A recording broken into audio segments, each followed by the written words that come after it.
Assalamualaikum warahmatullahi wabarakatuh. Perkenalkan, nama saya Ryan Rizky Alvareza dari kelas TIB Angkatan 2023. Pada praktikum Cisco Packet Tracer kali ini, saya akan mempresentasikan atau mendemokan bagaimana cara konfigurasi dengan menggunakan server DNS, kemudian web server, dan di sini ada tambahan dari dua jenis server baru, yaitu server mail server dan juga FTP server. Untuk yang pertama, kita akan menggunakan FTP server terlebih dahulu. Jadi di sini kita langsung masuk ke, nah kita tambahkan server atau kita copy saja dari sini. Nah ini untuk web servernya. Sudah, di sini kita beri nama FTP server. Setelah itu di FTP server ini kita cek dulu konfigurasinya, di mana web server ini IP-nya kan sudah terpakai, IP-nya 1. Nah, di sini karena IP 1 sudah terpakai, maka kita akan menggunakan IP 432. Nah, setelah itu kita silang. Nah, setelah itu kita coba lihat di sini. Di FTP kita masuk ke menu service, kemudian masuk ke menu FTP, dan pastikan untuk service FTP-nya menyala. Nah, untuk praktikum kali ini kita akan membuat user baru yang username-nya adalah coba. Untuk password-nya kita gunakan coba juga. Ini untuk mempermudah. Untuk praktikum kali ini kita akan melakukan checklist terhadap semua kolom ini, yaitu write, read, delete, rename, dan juga list. Nah, setelah itu kita add. Nah, ini sudah berhasil. Permission-nya juga sudah tercakup semua. Nah, setelah kita menambahkan username, password, dan juga list-list ini, setelah itu kita masuk ke PC1. Kita masuk ke simulasi untuk mencoba FTP-nya apakah berfungsi dengan baik. Nah, di PC1 kita masuk ke command prompt. Kemudian kita membuat sebuah file. Bukan command prompt, maaf. Kita masuk ke text editor, kemudian di sini kita membuat sebuah file baru. Ini pesan dari PC1. Nah, setelah itu kita save dengan nama pesan PC1. Seperti ini. Nanti dia akan menjadi pesan PC1.txt. Setelah itu kita kembali ke, nah ini baru kita masuk ke command prompt, kemudian kita cek direktorinya apakah ada. Ternyata sudah berhasil dibuat pesan pc1.txt. Nah, setelah selesai kita membuat pesan, setelah itu kita masuk ke, kembali ke command prompt-nya. Nah, di command prompt ini kita coba jalankan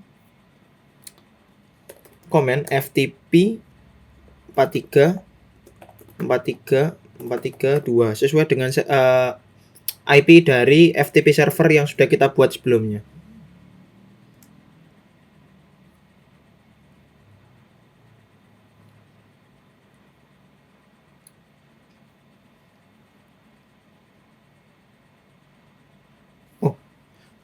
Maaf, ternyata belum dikonekkan. Jadi sepertinya di sini saya agak nge-lag. Jadi caranya di sini kita hubungkan dengan, nah kita hubungkan dengan menggunakan ini nih. Jadi karena sebelumnya kita pakai crossover, tapi di sini tidak perlu. Jadi kita hapus dulu. Kita hapus dulu. Kita masuk ke menu delete. Nah ini kita hapus. Kemudian kita tambahkan sebuah switch. Tambahkan sebuah switch. Mana switchnya? Oh ini switch. Nah, setelah itu kita hubungkan dengan menggunakan kabel sini.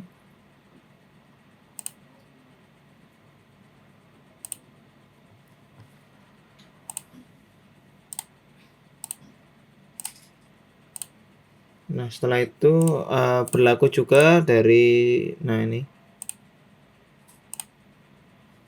Nah, sudah terhubung. Di sini kita tunggu. Kita cek dulu IP configuration untuk default gateway-nya 43,3. Dan juga di sini FTP servernya default gateway-nya juga 43,3. Kita menunggu terkoneksi semua beserta FTP servernya. Nah, karena ini sudah terhubung, nah di sini kita sudah lakukan konfigurasi. Ini tadi salah ya. Nah, ini untuk memudahkan, kemarin kan ini saya matiin untuk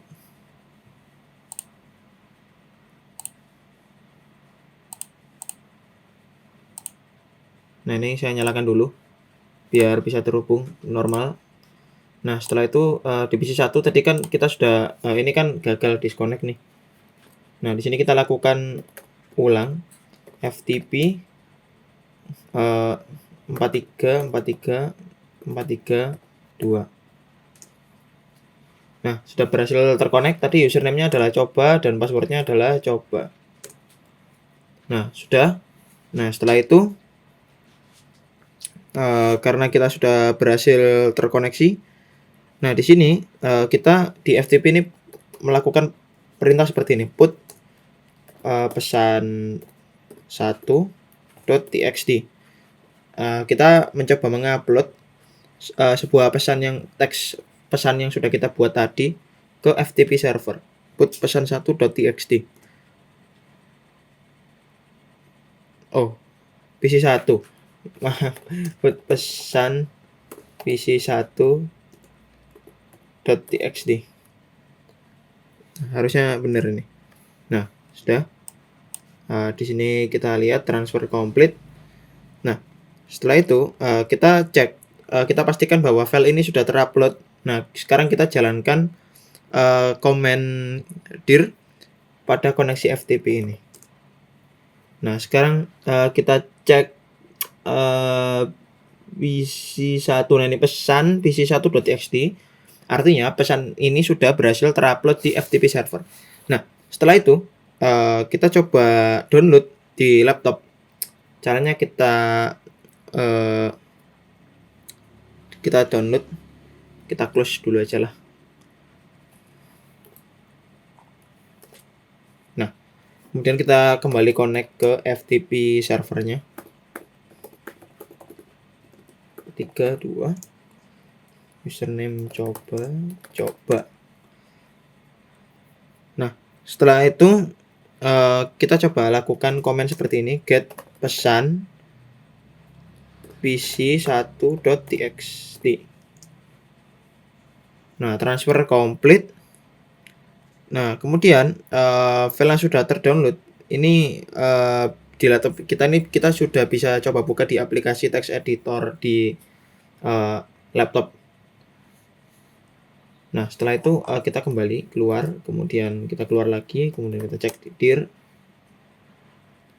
Nah, kurang lebih seperti itu untuk praktikum FTP server ini.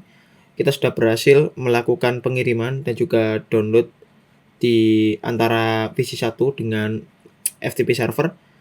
Nah, di sini kita tambahkan satu server lagi. Kita masuk ke praktikum selanjutnya, yaitu membuat satu server baru untuk mail server.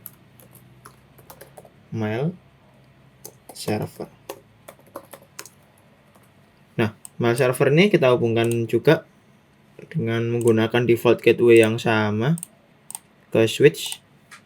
Tapi di sini kita harus lakukan konfigurasi terlebih dahulu. Untuk konfigurasinya kita gunakan 4.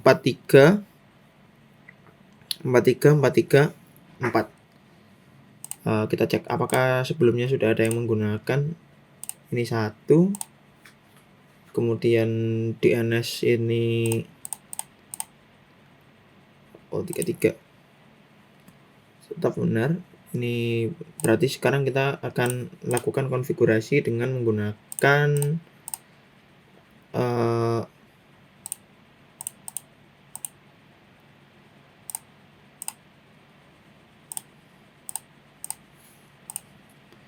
nah, di sini kita akan menggunakan 4.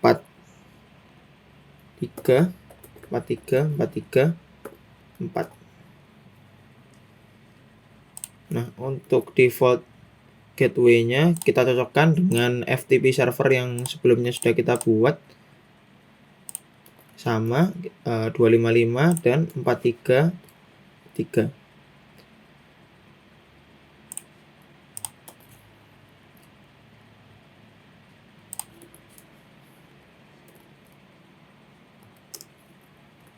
Kita samakan sama. Baik.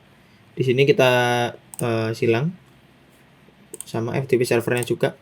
Nah, setelah itu di DNS server kita tambahkan satu domain.com baru untuk mail server.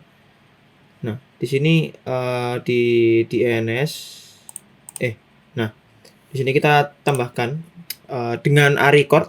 Kenapa kita pakai arecord? Karena ini adalah pendaftaran dari mailku.com pertama kali. Jadi kita pakai arecord, belum bisa pakai siname. Jadi di sini kita namakan mailku.com. Kemudian untuk addressnya adalah 43.43.43.4 sesuai dengan address dari IP dari FTP mail server. Tipenya arecord. Ini sudah benar, ini kita nyalakan DNS service-nya, kemudian kita on-kan arecord seperti ini, sudah berhasil. Nah, setelah itu kita coba lakukan sebuah komen dari PC1 yang namanya nslookup. nslookup. Nah, di sini kita coba lakukan nslookup mailku.com.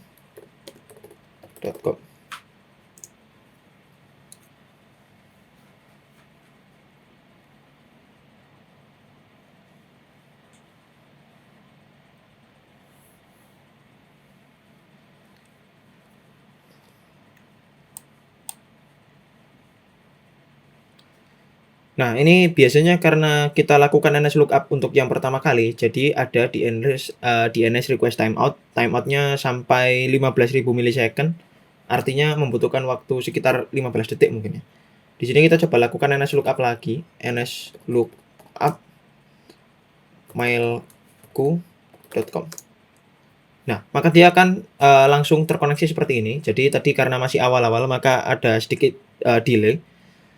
Nah, setelah kita berhasil melakukan nslookup, artinya mail server sudah berhasil kita akses dari PC1. Nah, setelah itu kita masuk ke mail server. Ini di mail server, kemudian kita akan aktifkan server email untuk dua akun. Jadi kita masuk ke service, kemudian ke email. Untuk SMTP dan juga POP3 ini kita nyalakan.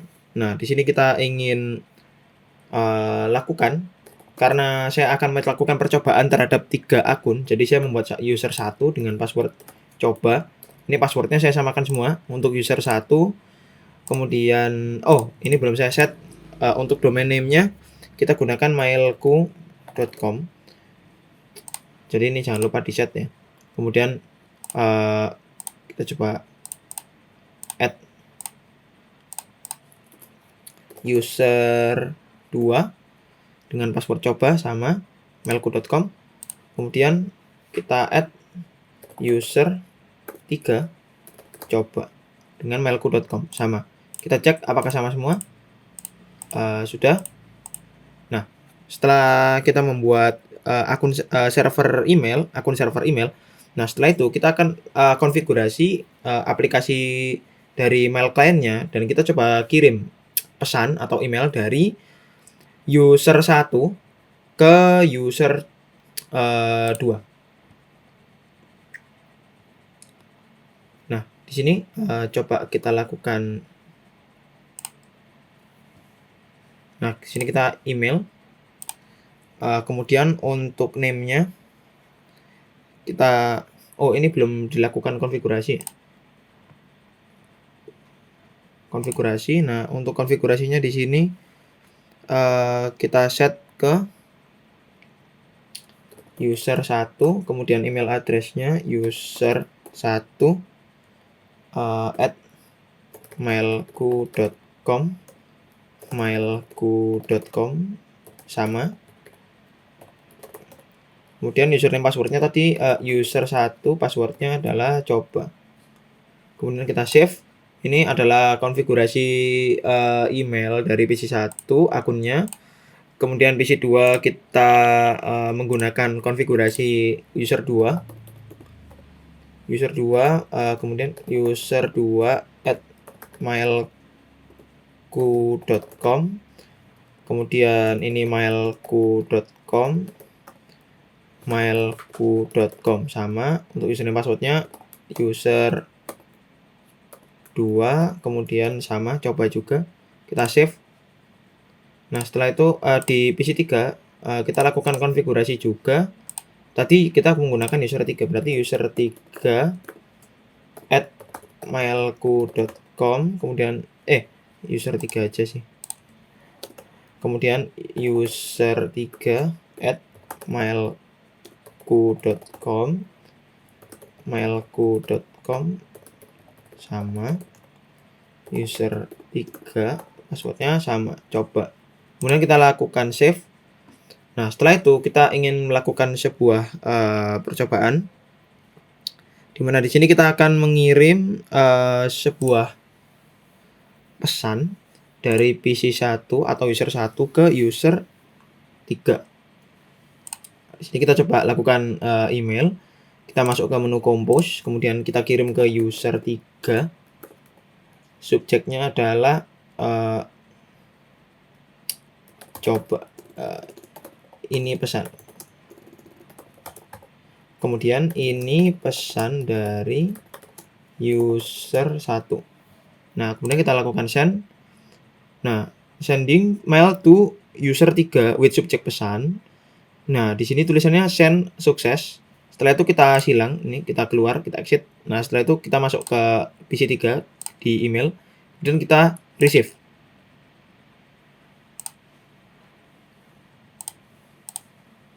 Nah, ini kenapa kok nggak keluar ya?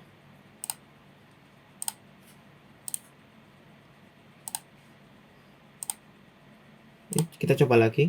Kita compose user3. Kemudian untuk subjeknya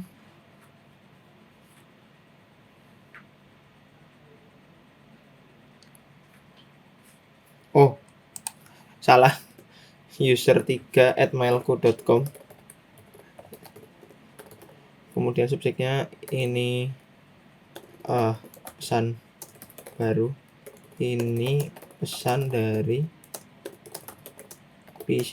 dari user1.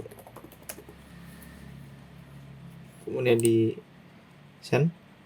Nah, ini berhasil. Setelah itu kita close. Kita buka di sini, kemudian kita receive. Nah, di sini muncul tadi salah, seharusnya bukan user1 doang. Jadi ada user1@mailku.com, domain emailnya lupa nggak disebut. Nah, setelah itu kita coba lakukan reply atau kita membalas email ini dengan halo. Dengan halo user1, kemudian kita send. Nah, ini karena sudah berhasil. Coba kita masuk ke user1, kemudian kita receive. Nah, ini dia menerima pesan baru dari user3. Halo, sudah berhasil. Nah, sekarang kita coba lakukan pengiriman dari PC1 ke PC2 atau akun 2 yang ada di sini. Nih. Nah, setelah itu kita compose, kemudian kita masuk ke user2, user2@mailku.com. Kemudian subjeknya halo user2. Ini pesan dari user1. Kemudian kita send. Nah, send sukses, kemudian kita close, masuk ke PC2, ini sebagai user2, kemudian kita cek di receive. Nah, artinya dia sudah bisa menerima pesan dari PC1. Jadi di sini dari PC1 sudah bisa melakukan pengiriman pesan ke PC3, kemudian bisa melakukan pengiriman pesan ke PC2, dan masing-masing dari PC3 dan PC2 ini bisa melakukan reply kembali ke PC1. Artinya ini sudah terkoneksi sudah terhubung dengan baik. Dan untuk jalurnya sendiri, bukan dari PC1 langsung ke PC3, bukan. Jadi dari PC1 ini, dia ke DNS server dulu, kemudian dari DNS ini ke mail server, dari mail server baru ke PC3. Jadi kurang lebih seperti itu. Nah, karena di sini ada mailku.com kan, jadi dari sini ke DNS, kemudian ke mail server, kemudian ke tujuan. Jadi nggak langsung lewat jalur sini, kemudian langsung ke tujuan.